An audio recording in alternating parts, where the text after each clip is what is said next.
കോഴിക്കോട് താമരശ്ശേരിയിലെ 10ാം ക്ലാസ്സുകാരൻ മുഹമ്മദ് ഷഹബാസിന്റെ കൊലപാതകത്തിൽ പ്രതികളെ പിടികൂടുന്നതിൽ നിർണായകമായത് മാളിലെ CCTV ദൃശ്യങ്ങൾ. മുഹമ്മദ് ഷഹബാസിനെ മർദ്ദിച്ച് അവശനാക്കിയ ശേഷം പ്രതികൾ മാളിന്റെ പാർക്കിംഗ് ഏരിയയിൽ എത്തിയത് ദൃശ്യങ്ങളിലുണ്ട്.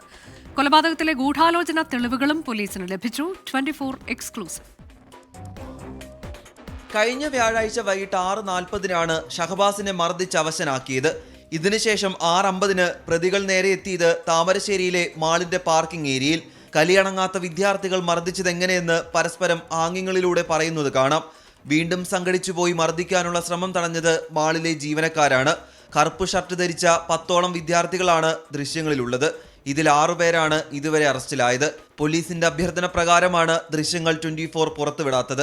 പോലീസ് അന്വേഷണത്തിൽ പൂർണ്ണ തൃപ്തി രേഖപ്പെടുത്തിയ ഷഹബാസിന്റെ കുടുംബം സർക്കാരിൽ നിന്നും ആരും ഇതുവരെയും ബന്ധപ്പെട്ടില്ലെന്ന് പറഞ്ഞു. ഗവൺമെന്റിന്റെ ഭാഗത്ത് നിന്ന് വന്ന് നിങ്ങൾക്ക് വേണ്ട ഒരു എന്താണോ ഉചിതമായ ഒരു തീരുമാനം, അത് ഏതാണോ കുറ്റവാളി അവരെ നമുക്ക് മാതൃകാപരമായി ശിക്ഷിച്ച് അതിന് നീതി എന്താണോ അത് ഇതുവരെ എനിക്ക് കിട്ടിയിട്ടില്ല, വന്നിട്ടില്ല. ടീം ഹെർമിലൈൻസ് എന്ന ഇൻസ്റ്റഗ്രാം ഗ്രൂപ്പിൽ നടന്ന അക്രമ ആഹ്വാന ചർച്ചകളിൽ പോലീസ് വിശദമായ അന്വേഷണം ആരംഭിച്ചു. കേസിൽ ഒരു വിദ്യാർത്ഥിയെ കൂടി ഇന്ന് പോലീസ് പ്രതി ചേർത്തു. 62 പേരടങ്ങുന്ന ഇൻസ്റ്റഗ്രാം ഗ്രൂപ്പിൽ അക്രമ ഗൂഢാലോചന നടന്നതിന്റെ തെളിവുകൾ പോലീസിന് ലഭിച്ചിട്ടുണ്ട്. കഴിഞ്ഞ ദിവസം കസ്റ്റഡിയിലെടുത്ത മൊബൈൽ ഫോണും ലാപ്ടോപ്പും ഉടൻ തന്നെ ഫോറൻസിക് പരിശോധനയ്ക്ക് അയക്കും. ഇതിന്റെ പരിശോധനാ ഫലം കൂടി ലഭിക്കുന്നതോടെ കൂടുതൽ വിവരങ്ങൾ ലഭിക്കുമെന്നാണ് പോലീസിന്റെ പ്രതീക്ഷ. രാഹുൽ സുരേഷ്, 24 കോഴിക്കോട്.